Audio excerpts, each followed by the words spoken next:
Thank you. Good evening, ladies and gentlemen. Thank you all for being here for this meeting of the Town Board of the Town of Carmel. Before we get started, we're going to have the Pledge of Allegiance to the flag. So everybody please rise. And Councilwoman McDonough, would you lead us tonight? Pledge allegiance to the flag of the United States of America and to the republic for which it stands, one nation, under God, indivisible, with liberty and justice for all. Please remain standing for a moment of silence to remember those men and women who are fighting for our freedom. Thank you. Thanks, Sue.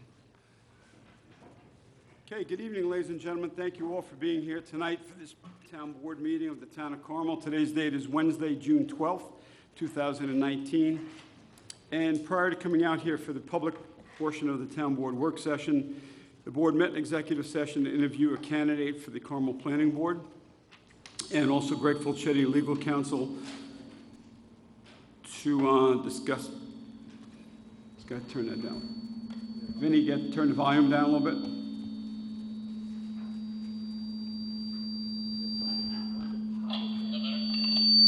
This is why we need a new studio. I knew you were going to say that. How did I know? Because I knew you were thinking I that. think this is You planned. had, you had, That's not planned. you had a start already. Vinny, did you turn it down a little? I think it's planned. Exactly. Okay, thank you. Okay, so once again, the board met in. What are you laughing at?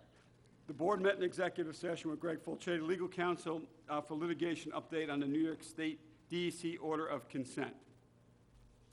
So for the record, all town board members are present, except with the exception of Jonathan Schneider, who may be joining us. He had a family event that he had to attend, but he may be joining us while the meeting is in session. So the first item on the agenda is a review of the town board meeting minutes from May 15th, 2019. Unless any board members would like to comment on those meeting minutes, we're going to move on. So the first item on the agenda is James Gilchrist, Director of Recreation and Parks. Consider requests from the Carmel Sports Association and Carmel's Cubs to purchase and plant memorial tree at Camarda Park in memory of Brendan McGuire, 2001 to 2018. And we have a memo here from Jim Gilchrist requesting to plant a tree at Camarda Park in memory of Brendan McGuire, who passed from pediatric cancer on August 20th, 2018. Please see the attached proposal. And there's a proposal here from Michael Conroy. Michael? Okay, Michael Conroy's here, so rather than me reading through Michael Conroy's correspondence to the town board and Jim Gilchrist, Michael, I'm going to let you just go through what you're proposing to do. Sure.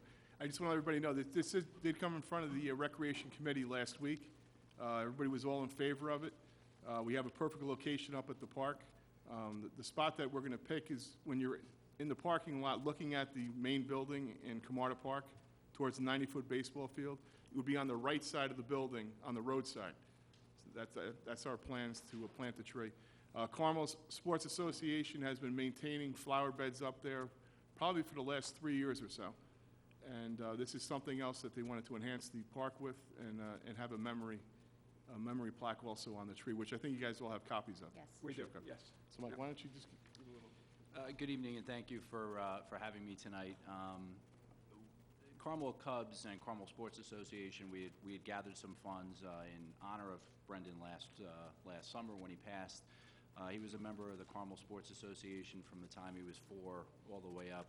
I had the privilege and honor of coaching him with his father from that time all the way up through his last baseball game up there in 2017.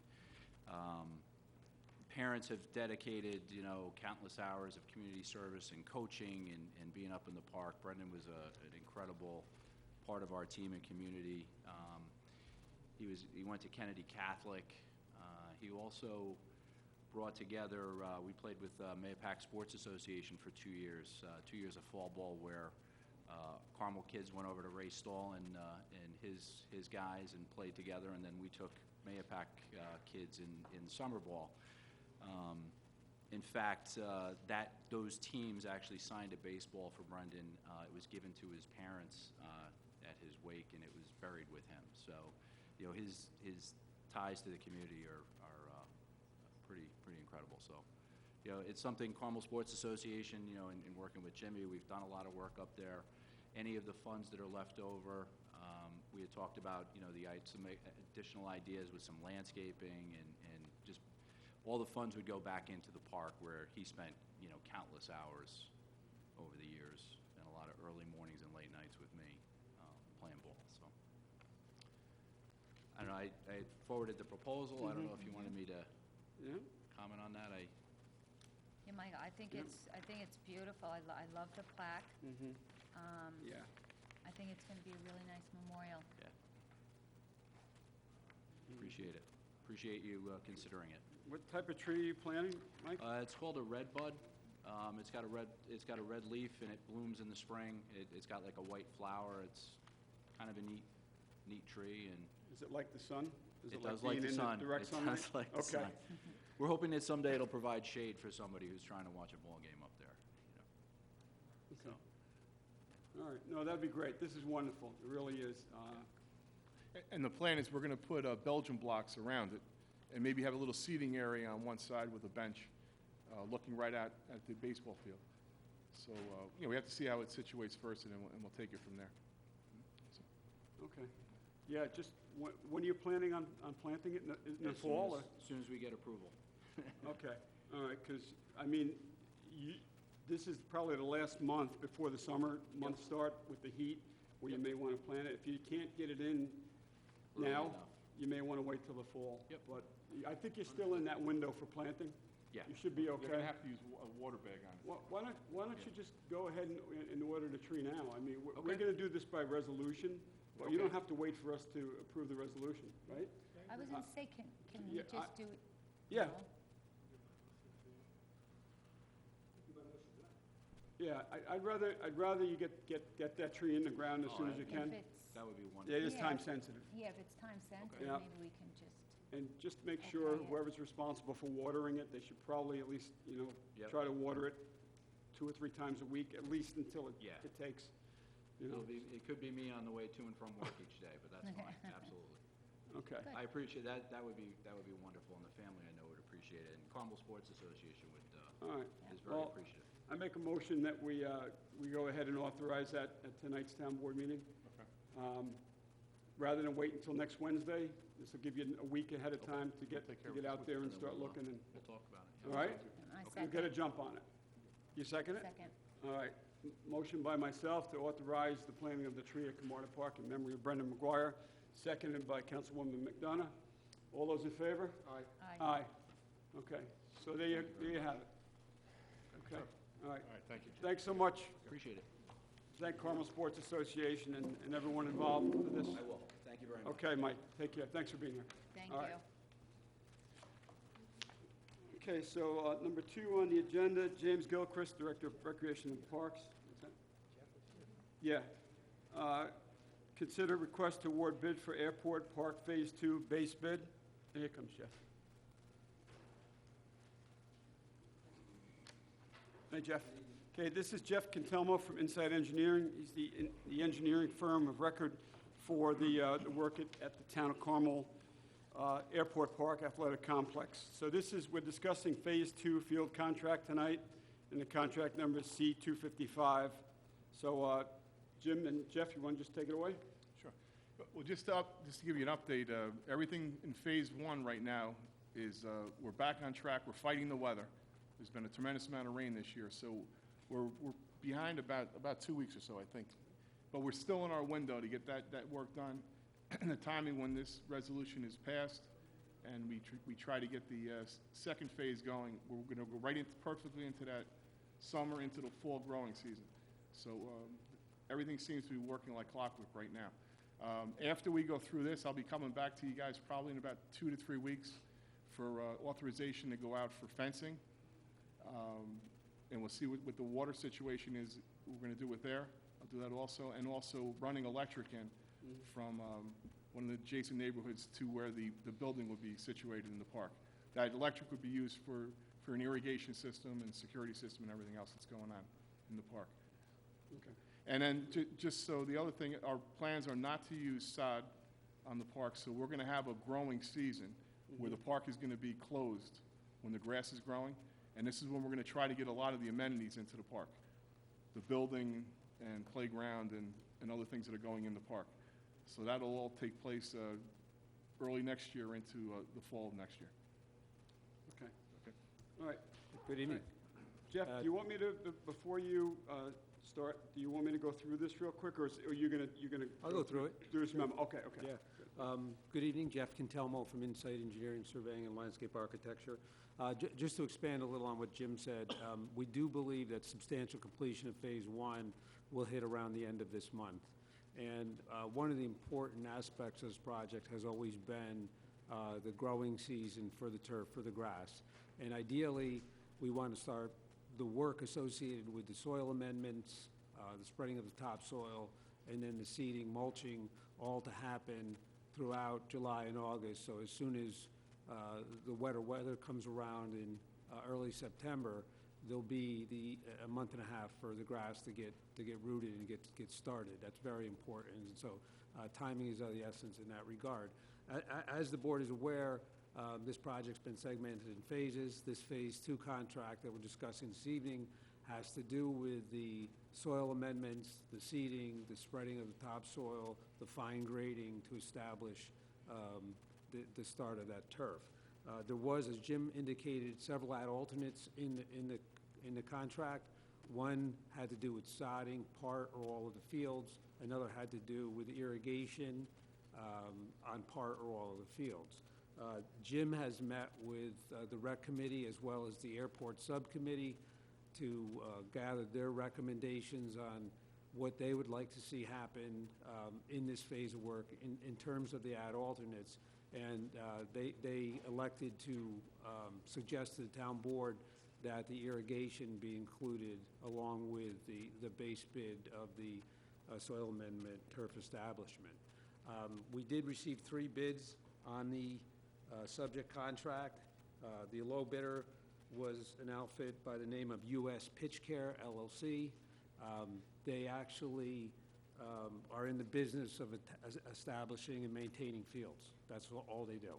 So they're very qualified for this project. We did call all of the references and got a hold of all of them and got very, very good responses on references in terms of the timeliness of the work, the professionalism, the detail, et cetera. We have very good responses. Their low bid for their total bid amount, not including the ad alternates, was $527,301. That was several $100,000 lower than the second and third place bidders. So it's a very, I would say it's a very aggressive bid and slightly lower than what our estimate for the work was. The ad alternates that are under consideration are 2 ad alternates. Ad alternate 3 is the initiation of the main header for the irrigation system and the irrigation system for Field 1, and their price for that was $44,376. And then ad alternate 4 was the irrigation distribution system for the remaining 4 fields. So the recommendation for award would be the base total amount of $527,301, add alternate 3 in the amount of $44,376, and add alternate 4 in the amount of $120,001 for a total award of $691,678.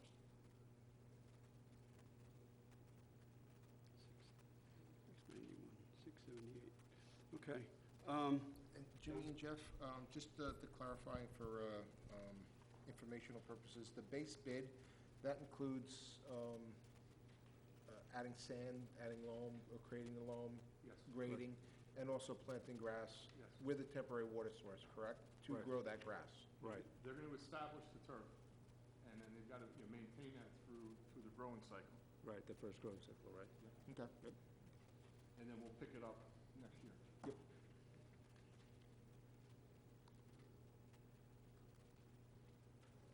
Okay. Susie, Jonathan, any further questions on this? Mike? No, all the questions I had, I kind of did the other night at the rec meeting. Thank you. Okay. John, anything further? Okay. All right. Thanks, Jim. Thanks, Jeff. Okay. Oh, well, I do have one, the water study. When do you think the town board and the committees will Yeah, get, like, we're about halfway through it. I've reported back to Jim on it. We're actually, as I indicated in my proposal, we've enlisted a hydrogeologist on our team to advise us. We're actually waiting to hear back from him. We provided him with a bunch of data. I think we're probably 2 weeks, maybe 3 weeks away from actually getting a draft of the report out to the town board. Okay, thanks, Jeff. Jeff, can you, because like I don't want it in like 3 weeks, say, no, it's gonna be another 2 weeks to get it. Can you ask him if he can give us a more definite time of when we'll think he'll Yep, get it? yep, no You know, problem. more like, I just hate, I hate open-ended, you know, Understood. things. Yeah, if you can get like more of a concrete. Yeah, what I'll do is I'll reach out to him, and as soon as our work is well on its way, we probably have a good week and a half in front of us. I'll find out what his schedule is, and I'll report to Jim with a delivery date, a firm Okay. delivery date. Perfect, thank Yep. you. No problem. All Okay. right. And then we'll present that report to you guys when we get it. Okay. And that's Jim? going to give us options. Jim, once this is awarded, when do you anticipate that the Phase 2 work will begin? I'm sorry if you mentioned it. Yeah, Jeff, but we did talk to this contractor about that, about his availability and his readiness. He said he would be ready at the beginning of July, and that coincides exactly with our completion of Phase 1 and when we would want him to start. So he's ready and available to do this job. Typically, contractors don't work during the 4th of July week. So we did talk, it's probably going to be July 10th, I think that following Right. Monday. Yep. That was our target date. So you guys are both comfortable, he's gonna come in on time and we're gonna be all right? Yeah, he was very positive in that regard, and his references, you know, bared that out as well. where do we stand on the fencing? You mentioned it in the very beginning, Jim. What I'm waiting for is for Phase 1 to be completed. When that contractor pulls out, we're physically going to walk the park. We're going to mark out the fencing lines along the left side, you know, where the residents are, or in the back of the park, all the way around. So we'll have an actual, instead of trying to draw it on a map, we're physically going to go out there and have it marked off. And then I'll come to you guys and get authorization to go out to bid. So that work will be going on around the same time that the Phase 2 work is starting. And then it'll definitely be done before the fields are completed. So we already have a bid package together. We did it, I think, 2 years ago up in McDonough Park for fencing. So the whole package is done. We just have to change the specs on it.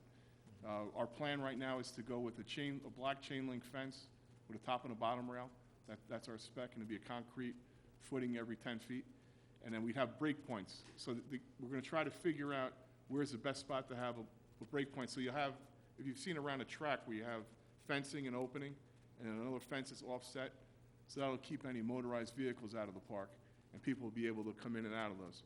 Because we have a number of trails around the back end that we want people to be able to access. My concern, and I hate to say it, but sadly it exists, as they're doing their final grade and planting, the planting of the turf, and trying to grow it, you know, will we have The fence will be up before then. the fence will be up w- there? w- Okay. Insight has worked out, we're in the midst of doing a change order for Phase 1, where we're going to be asking the contractor to leave the fencing that's up there right now and the gate. That's been keeping, we have had no activity. There's an orange fence all the way across it and then a double gate. So that's going to stay up for Phase 2. And then it's just fencing off the actual perimeter of the Maybe we field. can just rent it from them That's the instead of change having to order. buy. No, we're not buying it. No, Okay. he's actually, the Phase 1 contractor's been very reasonable to deal with. He actually has agreed to give it to us in exchange for some, you know, because it's going to save him time to Yep. pull it out. Oh, So perfect. he's given up the material to save the time and being very reasonable with us on it. Okay. So it's not Good, good. costing us anything. Good.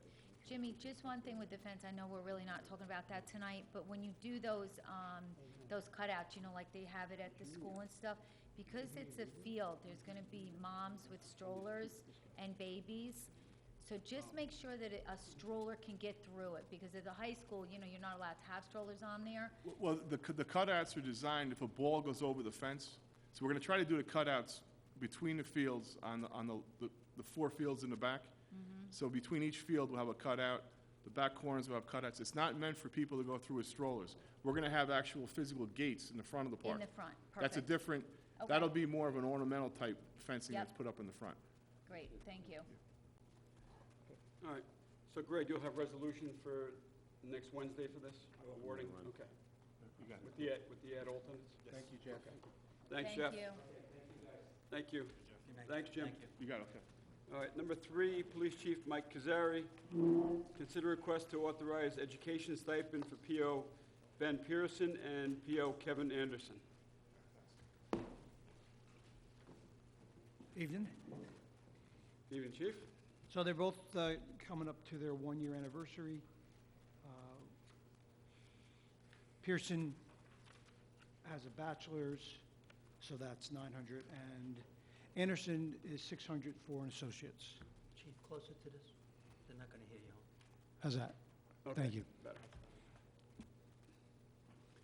All right, so P.O. Ben Pearson is requesting a $900 education stipend, as the chief mentioned, per the PBA contract. And he has a Bachelor of Science degree in Criminal Justice from Marist College in Poughkeepsie, and will reach his one-year anniversary June 20th. P.O. Kevin Anderson is requesting a $600 stipend per the PBA contract. He earned an associate's in science degree in general studies at Dutchess Community College in Poughkeepsie, and he will reach his anniversary on the 20th as well. So this is per the PBA contract that they receive these educational stipends that they're requesting, and we've given these multiple times in the past, Chief, and For the contract. that's per the contract, so. Per your approval, though. Yes, yeah. I don't think we've ever denied it, so we'll approve it.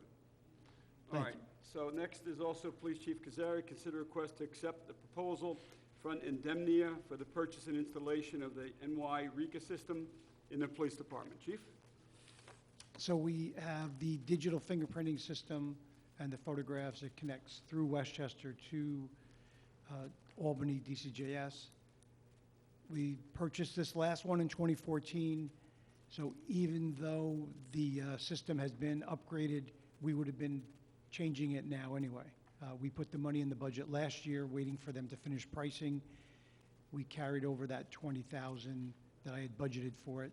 The system total with, they make you pay to migrate their data to their system, $2,500. But with all that and their discounts, the total is $26,200. But you know, it's 19.6, so it would have been in that 20,000 that we had budgeted for last year, and we carried over. Includes the 2-year maintenance. Year 2 maintenance, so this system it's software that the police department is utilizing for photographing and fingerprinting of arrested subjects. It's being replaced with a completely new arrest processing software and image capturing system. Right, the state makes you do digital, and now you have to do palm prints too. With the new one is palm, and it's got a civil. If you remember, we budgeted $4,000, and you would approve adding a civil component to do civilian fingerprinting. We never spent the $4,000 because they were coming to an end. So that's actually in this. I don't know that we'll be able to do it, but you know, we're going to talk to Albany and try to get the fingerprinting. I know John Dearman is hot on earning money fingerprinting people. We'll see if the state lets us do it or not. So the fingerprinting part it would be in here if we Yeah, could the do civil it? part is in, it's all in the one package. They priced it out pretty aggressively. I think for Westchester County, which that's who we're, you know, connected to, they even gave a discount if you do it before August. And the system we have currently for the fingerprinting, Mike, can you sell that to like another municipality that's not? Well, it's obsolete, In New now that York? it's coming on 5 years, like all electronic, it's done. If we had had the palm print part, which Westchester doesn't do, that's a different reader. Yeah. That digital reader, they would have given us $2,000 in a rebate for it, but we don't have that one. I tried to get something for ours, Yeah. and they said no. Yeah. They were looking at $3,200 a year for their Year 2 annual maintenance. Yes, which we were doing, We haven't been doing the service contract, which really is not bright. So yes, they want $3,200 for, you could do 24/7. We're just doing 9 to 5, Monday through Friday. For, Because worst case is you still ink the pad and do a regular. and when, what happens now, when something goes awry, the person's at the hospital, or you can't fingerprint them for whatever reason, they come back when they go to court. So it's not the end of the world that it didn't work at 2 in the morning. Done that many times. We'll fix it at 9 o'clock. It's fine. Okay. All right, good. Thanks. Any further questions for the chief on this item? No. No? Jonathan, Suzie, good? Yep, Okay. okay. Thanks. All right, good. Thanks, chief.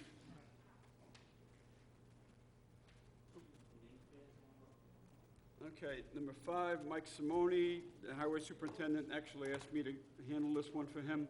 Consider request to authorize payment for emergency purchases. This is for the VACOL that is at the highway department. It's a Freightliner VACOL, and Campbell Freightliner is the company that serviced the VACOL truck. So for parts and service, the invoice amount is $9,133.36. What happened was, this truck was blowing smoke, black smoke, out of the exhaust, and it was misfiring. So the shop mechanics at the highway department diagnosed it, and based on their diagnosis, they had an issue with the cylinder, with one of the cylinders of the truck. There was a tapping noise. So the valve cover needed to be removed, and inspect the rockers and the injector. The cylinder cutout was tested, and it was determined that the vehicle had a major issue with one of the valves. So it was sent to Freightliner back on May 8th.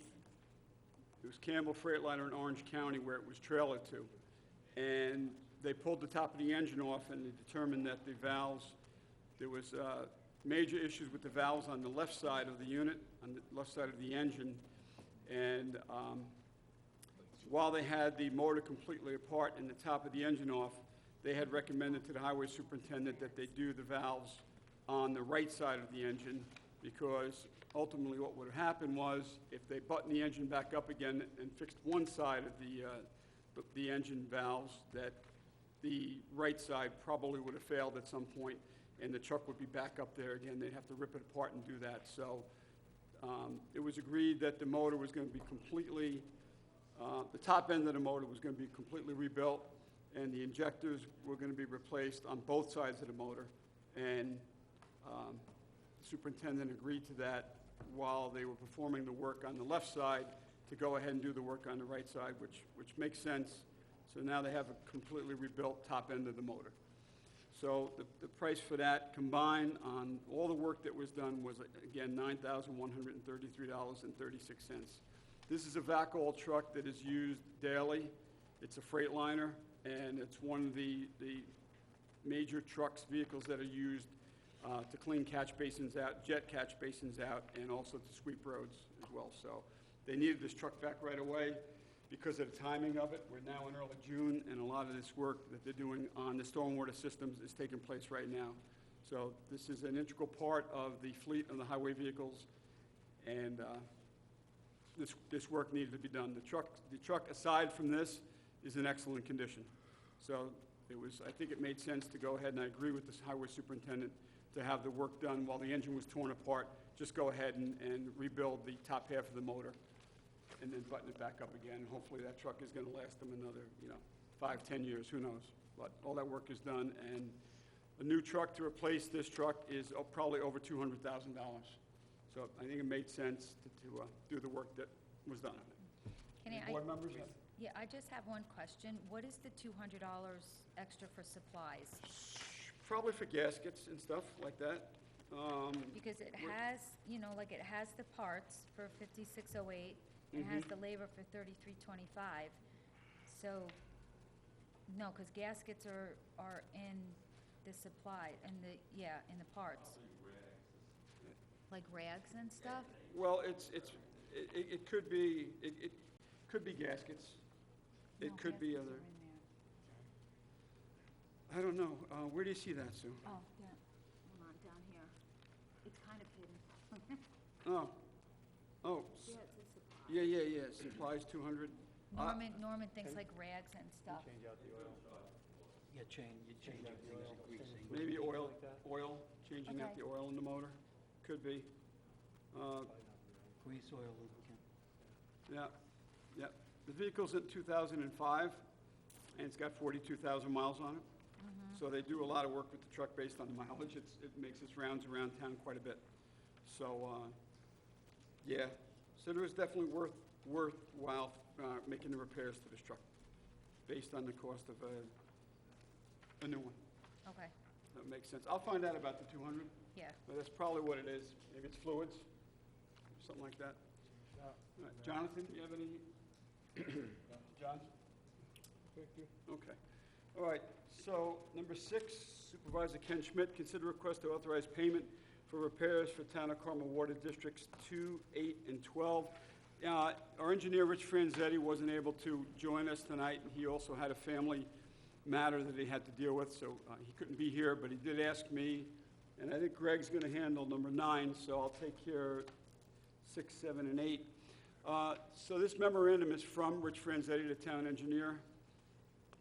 Carmel Town Board requests payment of attached repair invoice. These invoices are over the Town of Carmel's procurement policy threshold. The following provides a brief summary of the work that was performed. So in Carmel Water District number 12, a well pump, number 1. On May 16, 2019, Infomark, the operators of Carmel Water District 12, notified the engineering department that well pump number 1 had failed. Infomark contacted B&J Plumbing to pull the burnt-out well pump and replace it. Attached is an invoice in the amount of $5,826.16 for B&J to perform the repairs to the well pump. Carmel Water District 8, filter level control. On May 16, 2019, B&J, the operators of Carmel Water District number 8, notified the engineering department that the filter level control had failed. B&J Plumbing ordered and replaced this part as to not have to run the water treatment plant manually. Attached is an invoice in the amount of $5,764 for B&J to perform the necessary repairs. Carmel Water District number 2, valve installation. On May 20th, 2019, Infomark, the operators of Carmel Water District number 2, arranged for Cook Excavating to install the valves necessary for the connection of the water lines in Carmel Water District number 2. Attached is an invoice in the amount of $7,576 for Cook Excavating to perform the work at this location. We have advised the Comptroller's Office of this expenditure, and per the attached, there are sufficient funds in the budget for this work as described. The engineering department requests that the town board approve the payments to the operators and the contractors for Water District 12, 8, and 2. Numbers are all right. The numbers are all correct. We double-checked with the engineering department on these repairs. Any questions, comments, concerns from the board for the work that was done at the water districts? Numbers are good. Okay. All right, next, number 7, Supervisor Ken Schmidt, consider request to authorize harvesting of geese on Lake Mahopac, Lake Cassie, Park Districts, and on Long Pond Lake. This is a memo from Rich Franzetti, the town engineer. The Lake Mahopac, Lake Cassie Park District Advisory Boards and the Town of Carmel Recreation Director Jim Gilchrist for Sycamore Park, Long Pond, has requested that a geese removal operation be performed in accordance with our United States Department of Interior Fish and Wildlife Services migratory bird and deprivation permit. This department requested quotes from wildlife management providers, and only the attached quote was received as summarized. For Lake Mahopac, setup was $9,000. Number of birds is 75 for $1,125 for a total of $10,125. Lake Cassie, $5,000 for the setup. There were 15 birds that were counted for $225 for the total of $5,225.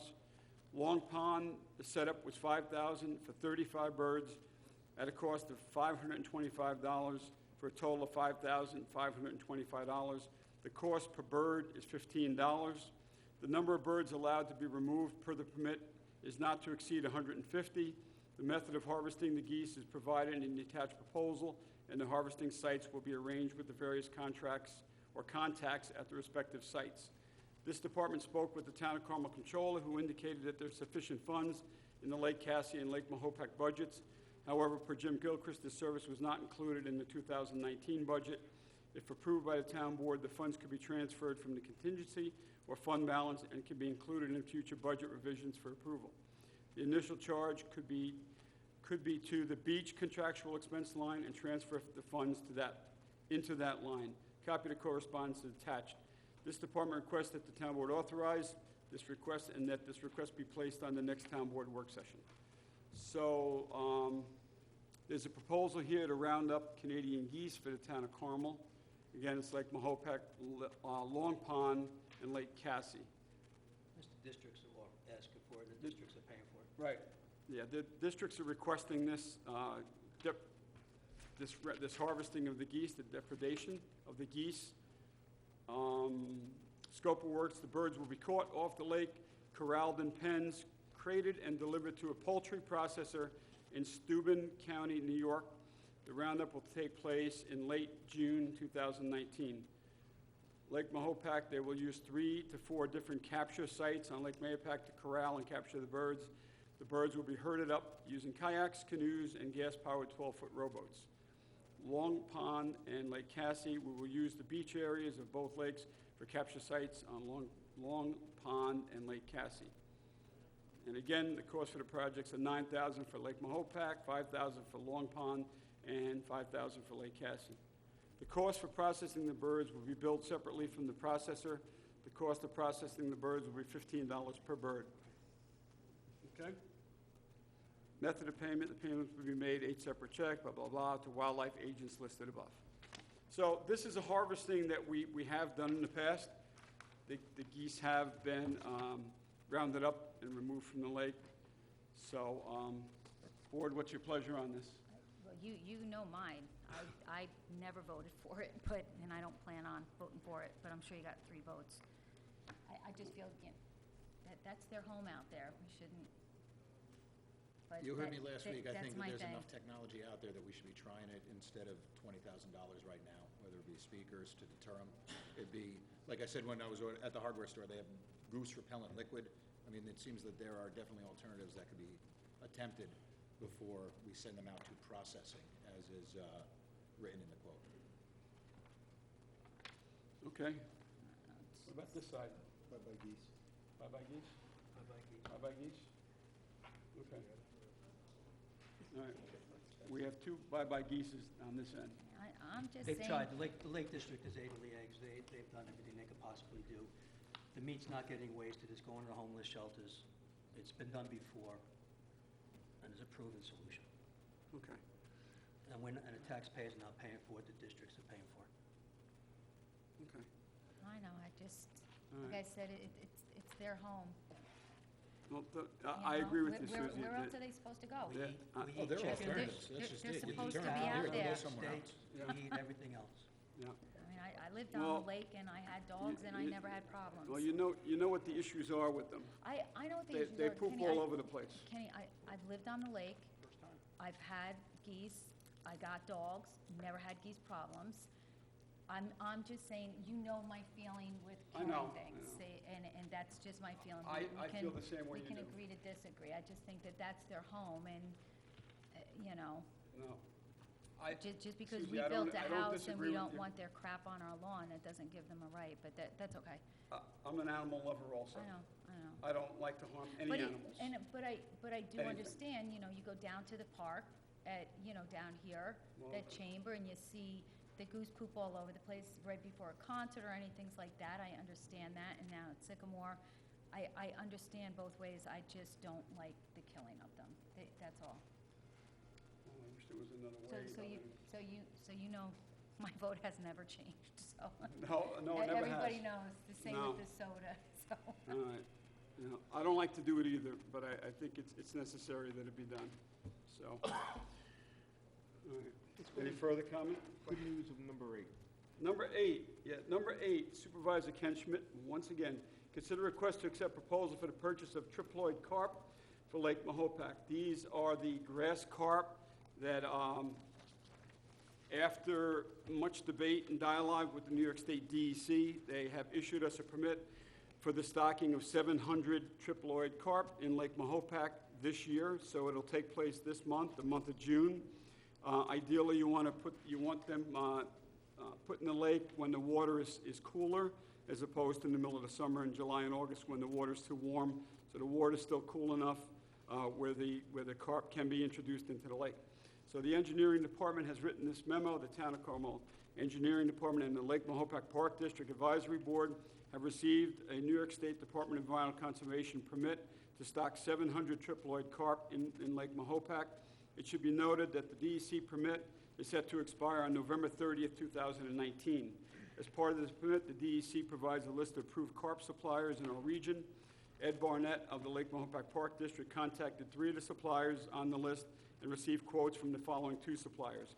Keogh Fish Farm in Arkansas has provided us a cost for the fish of $5,150 for 700 fish. And when you break that down, it is $7.33 per fish. Something like,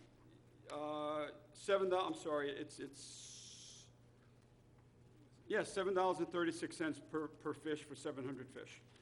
So, Roll Edge Pond Aquaculture, it's in Connecticut, they gave a quote of $7,102 for 700 fish. Please note the request for the purchase of 700 fish was made, when we say fish, we're talking about the triploid carp, was made to both suppliers. Keogh raised the price by $150 because originally they gave us a quote for 670 fish, and then when we got the permit from the DEC, they increased it 30 fish to 700 carp. For the attached, there are sufficient funds in the Lake Mahopac Park District to purchase the carp. We therefore recommend the purchase of the carp from Keogh Fish Farm at the price of $5,150. I respectfully request that this matter be placed on the next available work session for discussion. Now, just to give you a little history, in 2015, there were 200 carp that were placed into Lake Mahopac to help with the issue with the algae blooms, and in this case, it's the Eurasian milfoil that's given us the biggest problem. The blooms have expanded to quite a few areas around the lake, so they've gotten much bigger and much wider, and hence the reason for additional carp. So in 2017, we received the stocking permit for 1,500 carp. So between 2015 and 2017, there were 1,700 carp that were put in the lake. There is a 10% of those carp, they estimate the mortality rate of carp. Approximately 10% of those did not survive. So that drops that number below 1,500. Big one, about $2,000 in that. About $2,000, yes. So with these 700 new carp, the approximate estimate of how many carp will be in the lake is about 2,000. So they're small, they're between 10 and 12 inches. They're young. As they grow, they eat more of the milfoil, and so as they get bigger, they actually, they produce much more, they consume much more of the algae. So it's needed. We've gotten numerous complaints from residents around the lake and users of the lake, not just property owners, but people, who use the lake, that the weeds have gotten out of control, and I could attest to that. They have. The algae blooms have grown and spread quite a bit around the lake, and it's really affecting a lot of folks' ability to use the lake for water activities, because when you're swimming, you're just getting, your legs are entwined in all these tall Eurasian milfoil weeds. It's getting jammed up in people's propellers. The intakes on jet skis are getting jammed up. It's a problem, so we need to address that, and after much debate and dialogue with the DEC, with the assistance of our state senator, Peter Harcum, and the assistance of our Assemblyman Kevin Byrne and others, we were able to convince the DEC to issue us a permit. We wanted more. And that, we asked for more. the senator and the assemblyman did a lot. They did do a lot. Because Yeah. the DEC wasn't giving us anything. Right. And I want to publicly thank Senator Harcum and Assemblyman Byrne for your assistance with this whole issue of the additional carp for Lake Mahopac. The Lake Park District as well, Ed Barnett and others, they were very much involved in the meetings that I had here. We hosted a meeting here with the DC. They showed up. They supported their rationale in not issuing a permit for more carp. But I think by the end of the meetings that we had with them, they did acquiesce a little bit and agree with us that they would give us the carp this year. They weren't going to initially, but after we explained our rationale and we looked at the reports and the data of the biomass studies that were done and other studies that were done, they agreed that, they would give us the carp. So that's where we're at with them. Any questions, comments about the carp? Yeah, Kenny, can they, because I noticed the other people said that they can get the carp to us in June. Is Keough going to get it to us in June They as will. well? Perfect. As soon as they get the go-ahead, they're going to get them ready and bring them. It's the same company that Same brought them up company that we did it a last, few in years ago. 17. Yeah. Yep. They brought the 200 and Yeah. then they brought the 1,500 in 17. Okay. So they're a very good supplier Perfect. of carp. But Got it. the original carp that were put in 1996, there's still original carp in that lake. Because I saw one the other day. It had to be 38 inches long, and it probably was 40 pounds or greater. So they're huge, but they have a lot of food out there. The food supply is huge. But the original carp that were put in, some of them are still out there working, so. And they're sterile carp, they're vegetarians, all they eat is weeds, and they don't reproduce. So, TMI, right? Thank God they're vegetarians. Thank God they're vegetarians. Yeah. All right, we good with this? Please. Okay, let's move on. All right, number 9, Town Legal Counsel Greg Fulchetti, consider request to accept the proposal for the Long Pond Road Improvement District survey of encroachments and easements. Thanks, Kenny. Yeah. Back in 2014, the Long Pond Road Improvement District was formed, which basically had the town take over a series of the roads in that area. I believe there were 7 or 8 of them. And in the summer of 2017, the work was physically done on the roads in terms of they got to their improved form. What happens next is that the roads are going to be dedicated to the town per the Highway Improvement District process. And when we sent out for the survey, we authorized the survey of the as-built. You didn't know how many of the properties within the district that the roads would encroach upon. There's 70 properties or so, and so the surveyor had to have a separate proposal for that, because it could have been a small number, could have been a very large number, and changed the overall outlook. We did receive the final as-built survey. There are 14 properties total. 10 are what's known as fee encroachments, where the road actually encroaches on the property slightly, and you need legal description. So those property interests can either be conveyed or they can be acquired via eminent domain in that circumstance. And there's 4 properties where they're going to be either drainage or utility easements. That's not a fee, quote-unquote, acquisition, but you still need the descriptions. The descriptions are $350 per parcel.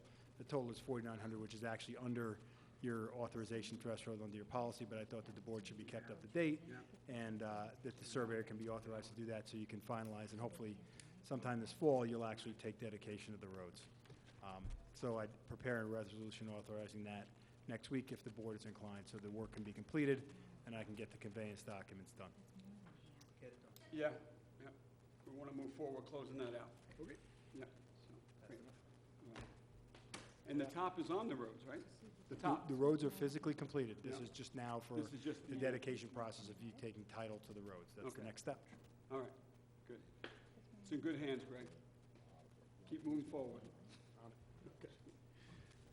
All right. Any further questions, comments for Greg on this? Susie? I was going to talk to you about it.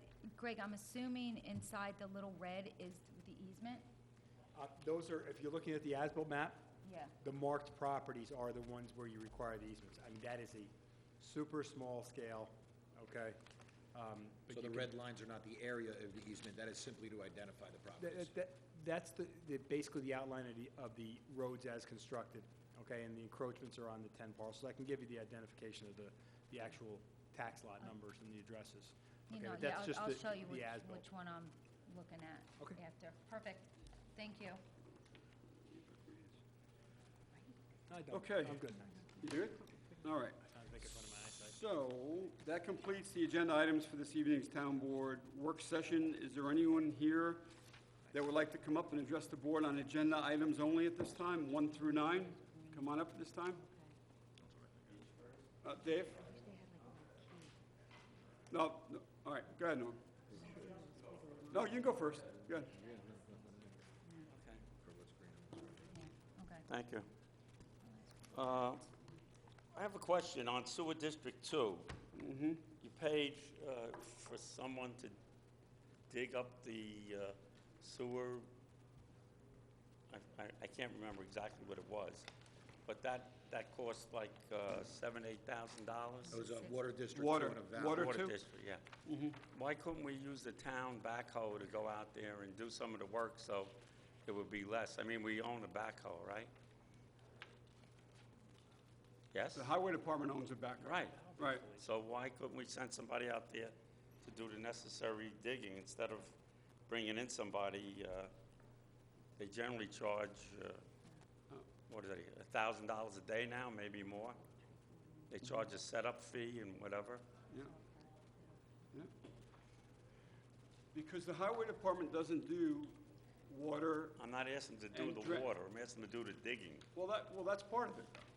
Part of the digging is involving our infrastructure, which is water and sewer, and the highway department is responsible for highway-related work, not infrastructure work. I get where you're coming from. Well, we Norman. need a infrastructure, we need We would a need a different DPW. system Yeah, here. that would be a DPW. Yeah. We need a different system in this town, it's about time. So, go ahead, I'm listening. Oh, No, I answered you. Well, we needed a DPW. The highway department is busy working on highway-related matters and not water and sewer matters. Well, I think when it's a little, this doesn't happen every day. When it does happen, we can save some money. I'm about saving money. I know it's a difficult concept for a lot of people in government, but saving money is very, I got other stuff to talk about later when it comes to saving money, but right now, we talked What about else? that, you answered. Yep. Let's see, is Lake Mayapack a state lake? Yes.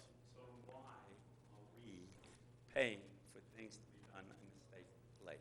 Why isn't New York State paying for it? New York State, The geese dep- Okay. you're talking about the geese depredation? Anything, they own the lake, why aren't they We're paying not paying for for it? it.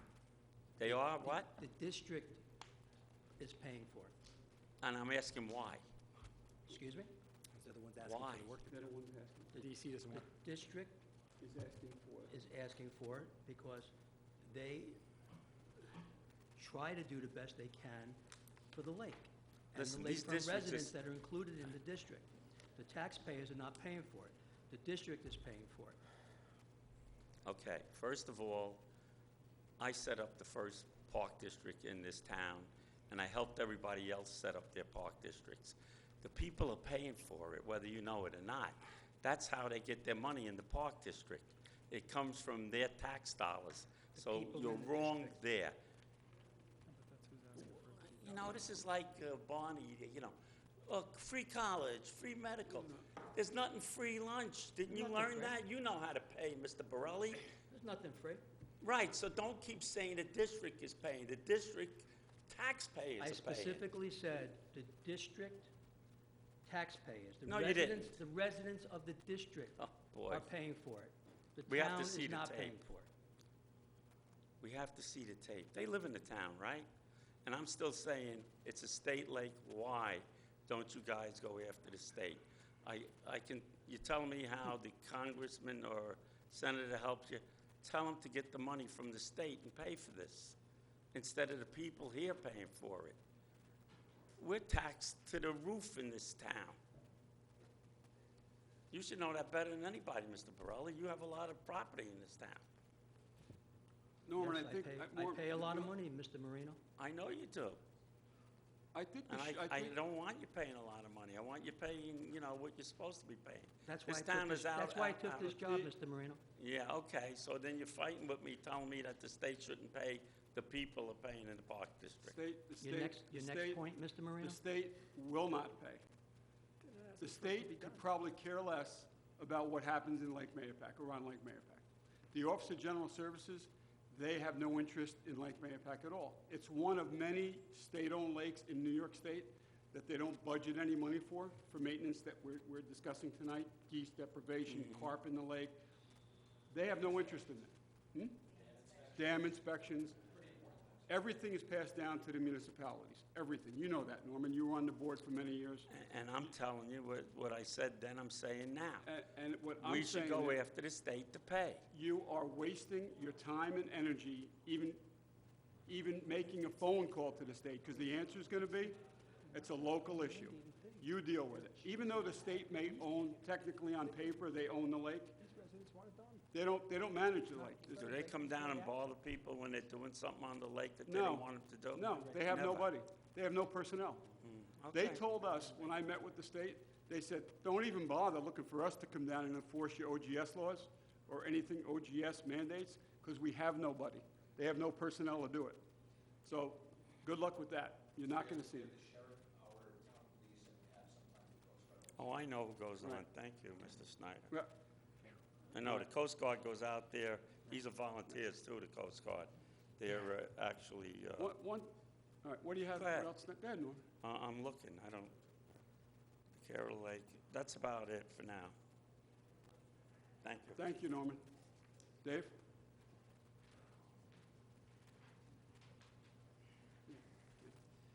Really? Yeah, hi.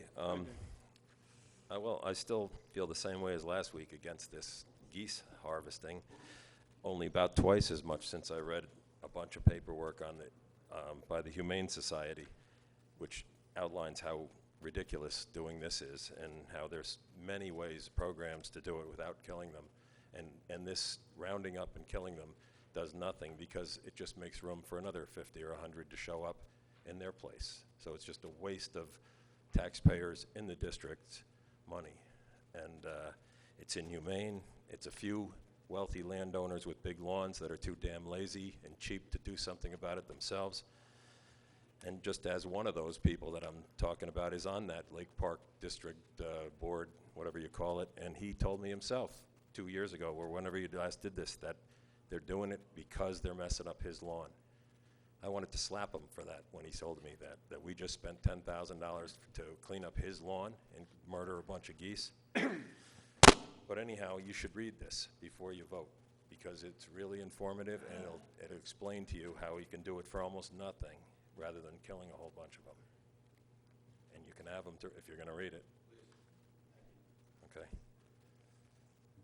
And I pay towards those taxes on a number of properties.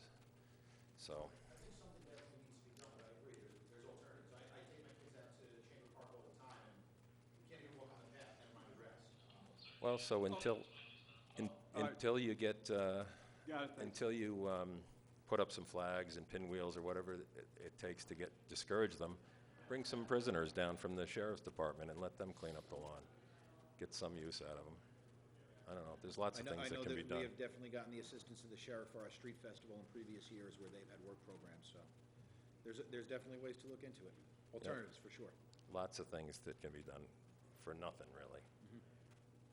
Okay, that's I guess what I've got. Thanks. Thank you. Thanks, Dave. Okay, is there anyone else for agenda items only at this time? Come on up. Okay, there being none, we're going to open up the floor to general public comment. This is the open forum, new business portion of the meeting where you can come up and address the town board for any town-related matters. Must be a property owner, taxpayer of the town to speak at this portion of the meeting. Come on up at this time. Yes, sir?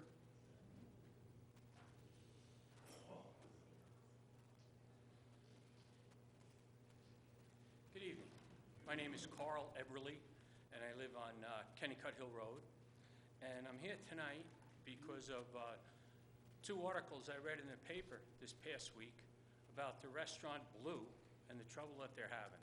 I happen to be one of the homeowners that gets the water out of the lake. I'm one of the 450 people that get water out of the lake, and I'm a little concerned as to what's going on and how long it's been going on. It's, according to the paper, it's been going on since 1991 that the thing hasn't been properly hooked up to a sewer system, or the leach fields aren't properly set up. So, and when you read the article, I understand it's a news article, and you have to take it for what it's worth, but everything in the news article seems like each government agency is just pushing it off to the next agency, saying, oh, well, geez, we didn't know that he didn't ask for a permit, or, well, New York City is involved with permit, but seeing that they didn't ask for it, New York City never checked to see if the hookup was done. So the one today said that there has never been a hookup, and that the sewer system or the septic system is from the original hamburger stand in 1991, which, you know, is not capable of handling what is being discharged today. So I was just wondering what the board's feeling is on this. Well, I can tell you the New York State DEC, they looked into the matter, and they actually, And the Board of Health. and the Putnam County Board of Health looked into the matter, and the DEC did raise some issues at that site, at the location, that the property owner is going to be addressing. Right. You know, what they cited as substandard, I guess you would call it substandard equipment at the restaurant. And so, Mike, you want to just, The Board of Health and the DEP were out there, inspected the site, and it's fine. You could believe what you want to read, and I'm not going to comment any further. How long have you lived on that lake? I don't live on a lake. I live on Kennicott Hill Road. And how But I long get you the water from How long you been pulling water out of there? when I came in 1982. And I must admit, it's Same. gotten better, because when I Same. first came, there was the smell of fish, and we had seaweed in the showers and stuff. Right. We do load of laundry, it came out dirty. I admit that the town did a great job in putting in the new water lines and everything else. But I'm concerned about the quality of the water. And one other thing I think that isn't proper is that seeing that you own the restaurant and you're the sewer commissioner, I don't think you should be in on this part of the operation for the town. I'm not saying anything. I'm telling you a fact, that the DEP was out there, the Board of Health was out there, and everything's fine, and we're meeting the DEP. Oh, they didn't say everything's fine. Oh, if they didn't, it would be Oh, closed. no, I mean, they claim that a citation was issued, Yes, for a speedies permit. right? And And you- let me inform you and the rest of the public out there that one thing that the reporter, the journalist reporter wrote in there, that I don't think there's a restaurant in Putnam County that has a speedies permit or Mayapack. Let's well, leave it then at why that. doesn't the town board do it? I mean, if they're supposed to have these permits. Let's leave it at that. It's a debatable question. It could be pre-existing non-conforming. You're reading a one-sided article. That's all I'm going to comment about. Okay, well then, there's another point in the article that I'm sorry the police chief left, because I was going to ask him.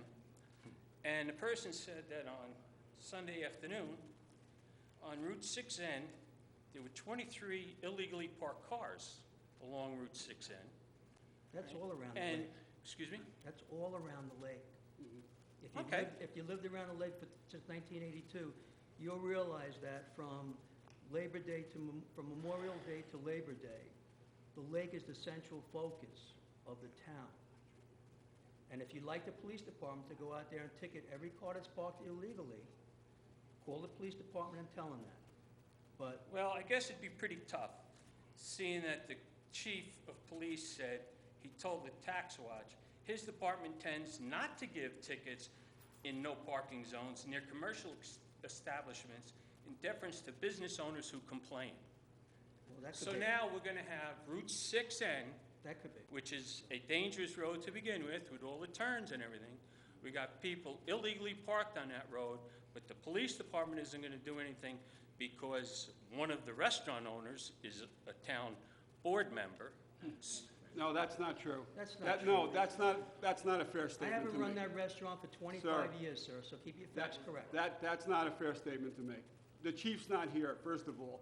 You're That's addressing... right, Yeah, that's but- right, he's not. but I he wanted should- to ask. So maybe you should take that up with the chief of police. He's Mayor- not here, Mayor Pat but I would Marine, make McDonald I would make an appointment to see him, and he can Thank you. explain his That's- decision. That's beach why I was areas just going to around the ask him lake. if this Yeah. was what he said. I was going to ask if Well, that's well, what he well, said. well, he's not here to give you an answer, all right? Don't don't believe everything that you read I in the told you, paper. it's a news article. But Correct. I am Yes. concerned. And news reporters have a habit of twisting the facts. They sensationalize No, stories. no problem. Yeah. But I'm concerned about the quality of the water. You just said it's gotten better.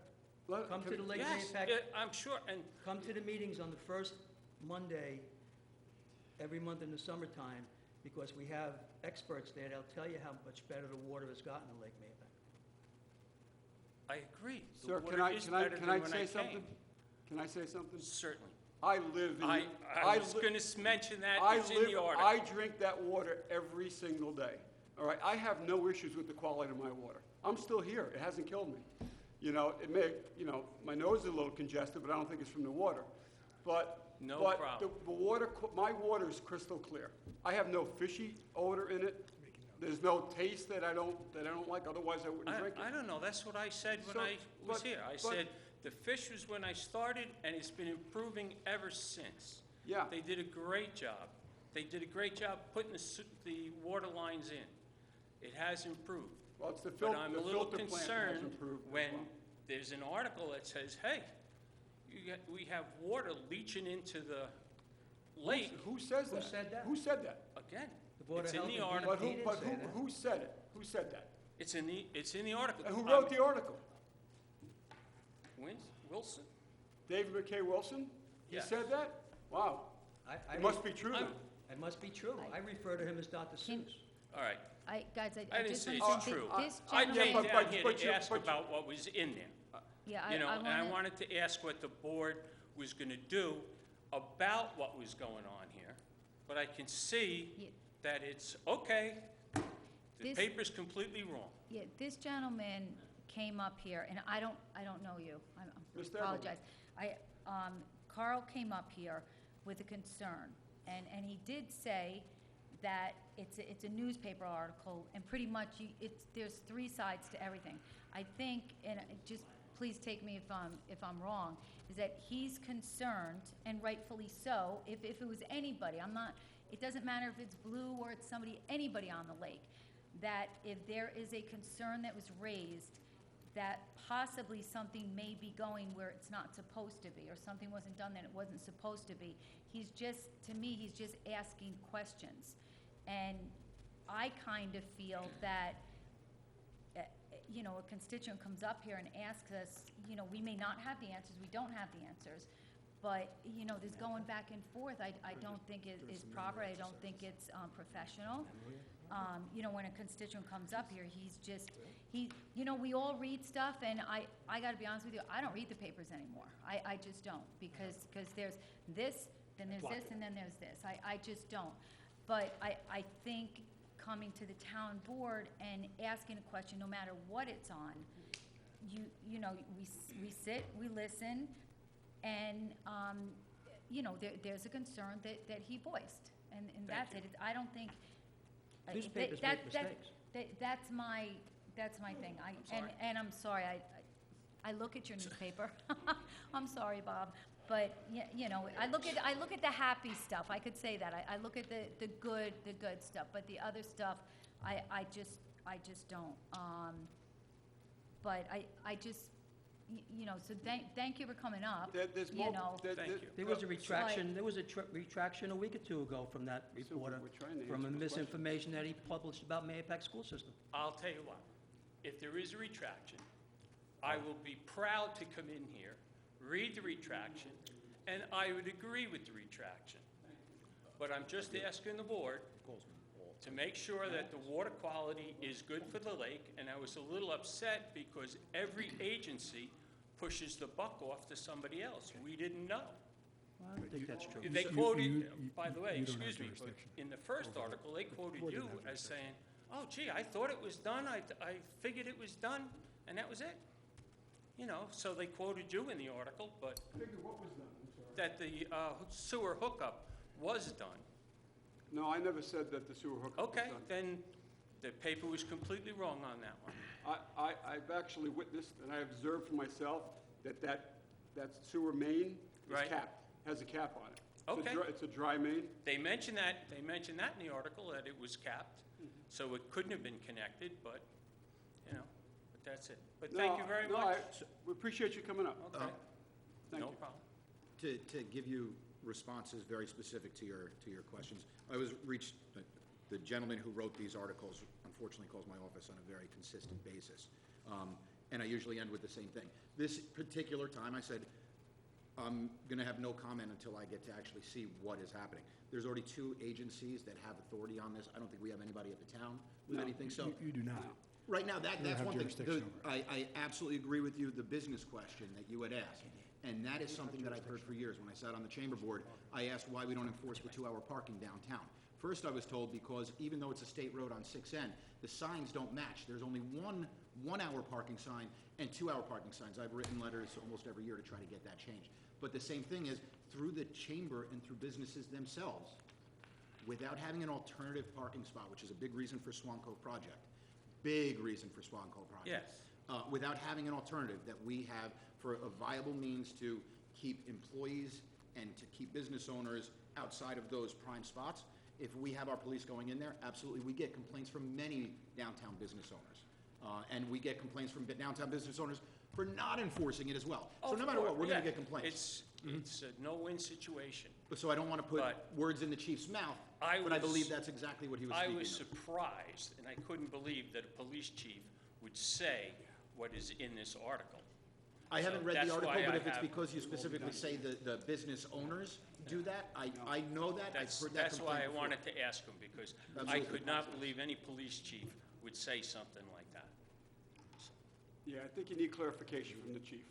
Yeah, no, that's why, that's why I came, but thank you. I would give the officer a call Okay, and ask to meet with him. great. And as far as the parking side, that is a massive reason for the Swan Cove project. So hopefully in the next few Yeah. weeks, we're gonna hear a lot of movement there, and then we're gonna be able to have a solution to our parking. Thank you. Thank you. Keep drinking that water, it's good for you. I have, does it look like I have a problem? Yes, anybody else for new business open forum portion of the morning? Meeting, I'm sorry. Morning. I'm thinking about morning already. Yes, Norman?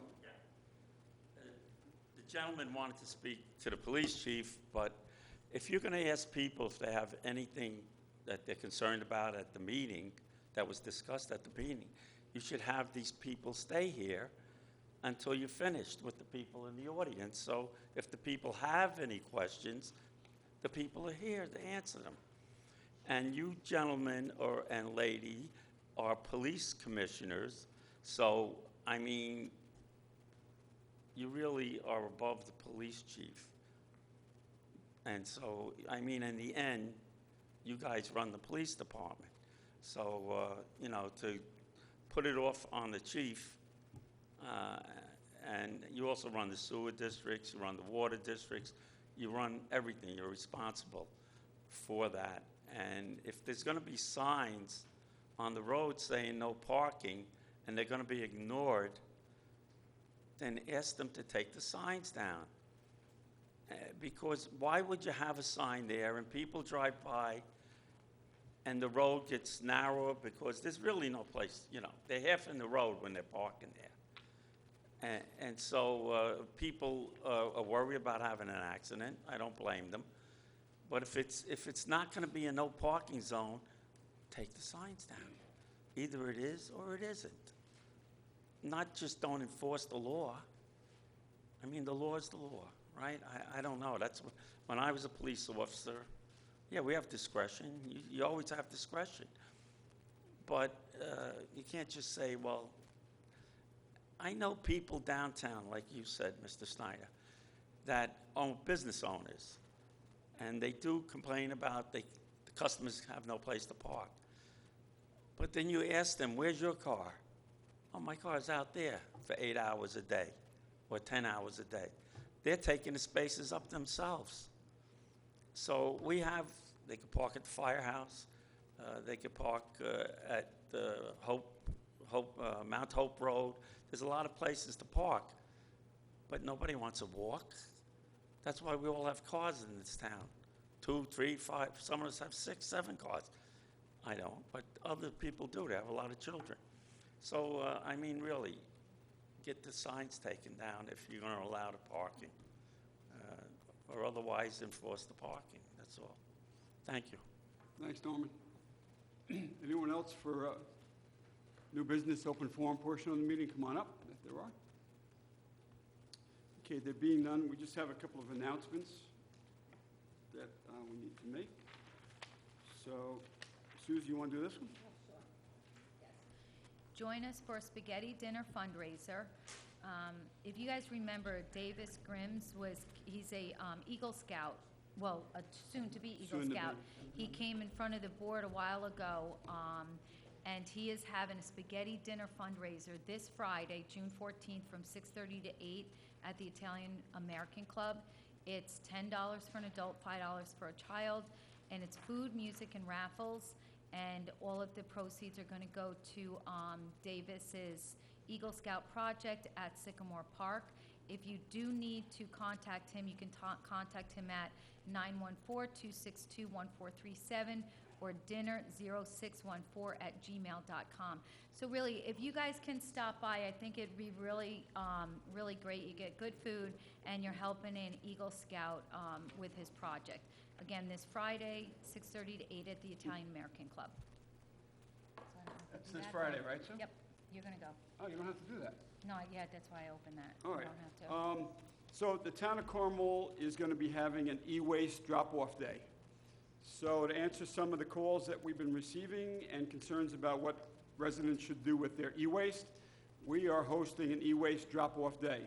So the date is Saturday, June 29th, so June 29th this month. Location is the Carmel Town Hall parking lot. It's going to be on this side of the parking lot, 60 McAlpin Avenue. The time is 9 a.m. to 3 p.m. And it's for Town of Carmel residents only. And please, we're asking you to bring proof of residency with you, because we don't want any out-of-town or any out-of-state people bringing e-waste here to fill up our 50-yard container that we're going to have here. So please, you must be a resident to bring your e-waste off and drop it off on Saturday, June 29th. For more information, please visit our website, www.carmelny.org, or call the Recreation Department, 628-7888, or call the Supervisor's Office, 628-1500. So once again, e-waste drop-off day here in the town of Carmel. We're going to have 2 a year. This is the first one that we're going to be hosting June 29th. Mark it on your calendars if you have e-waste at home that you'd like to get rid of, from 9 a.m. to 3 p.m. right here in the Carmel Town Hall parking lot. There'll be a staff member here to assist you with your e-waste items. So please make it a point to get here between 9 a.m. and 3 p.m. on the 29th. Is that computer? Yes. Oh, this is all computer stuff. I know, but I mean, e-waste, I don't. Yeah. Computers, monitors, It's- scanners, it act- TVs, printers, Yeah. calculators. Any electronics. Yeah, iPads, yeah. anything. Anything electronic that people you may have at home. I don't think that they take, like, air conditioners, No. right? Small Appliance. ones, small ones. They These- do, okay. Dehumidifiers, Dehumidifiers. microwaves, cell phones, small appliances, printers, Copiers. mainframes. How many people have a mainframe? Air conditioners, space heaters, Everything except big white goods. correct. Yeah, right. Yeah. Even propane tank, And computers. And the most important part of this, it's at no cost to the residents, so it's a free drop-off. If you If do it you're a different. resident. Well, It is you have to costing be you a through your resident. taxes, but you don't have to bring any money that day. Right, Right. right, exactly. Your taxes are paying for it. Just bring something to show that you are a resident. What about paint and stuff like No, the county does that. That's the county hazardous County waste, hazardous. they do that. Yeah, they're still doing it. Yeah, they do it twice a year. They had it at Fawn Stock, right? I think this past year? There's a Fawn Stock. All right. United for the Troops. We all know about United for the Troops and what they do, bringing a little comfort to our troops overseas. They're having their third annual golf tournament Friday, June 21st at the Centennial Golf Club on John Simpson Road in Carmel. It's from 12 noon is the sign-in, 1 p.m. is a shotgun, 4-person scramble. It's $175 per golfer. The fee includes golf, the cart, lunch on the turn, dinner. Dinner only, if you're going to the dinner only, it's $50. Prizes they have, hole-in-one contest closest to the pin, longest drive, etc. The hole-in-one contest is for 2019 Jeep Wrangler. This year donated by Mike Barrows, Big Mike from Meadowlands of Carmel.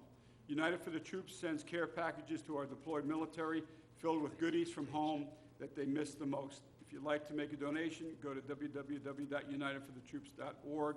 So far, they've sent 21,000 care packages overseas to our troops serving in Afghanistan, Iraq, and overseas. So it's a great organization. Please support United for the Troops. And Susie, you Just, have- yep, just one last thing. I'm plugging thank you, Bob, the Farmers Market, which is here at Town Hall every Sunday. It starts at 9, it goes from 9 to 1. Please come down, it's growing every week. We have more vendors, and I was told by Nina the last Sunday of every month, it's gonna expand to craft people as well. So if you wanna become a vendor, please call Nina Kalmeyer at Carmel Recreation. But please come and support the community. Next year, it's going to be held at Swan Cove, right there on the lake, which is going to be pretty awesome. But come, get your strawberries, your jam, your baked goods, everything else. They're still looking for a pickle vendor. They still are. Please, guys, we Yeah. need a pickle vendor. If anybody knows Yeah. of a pickle vendor, please have them reach out to Nina at Parks and Recreation. Yup. And popcorn, too. And popcorn. So come and support it, again, this Sunday, 9 to 1. This Sunday, 9 to 1. 9 to 1, yep. All right, the variable message boards are out. Yes, thank you. All right, and they're going to also be, there's going to be a message on it for the e-waste drop-off date as well. Perfect. Yep. All right, so we're going to have that. So we think we're going to keep them out and just rotate the messages on them. That's great. All right? Yep.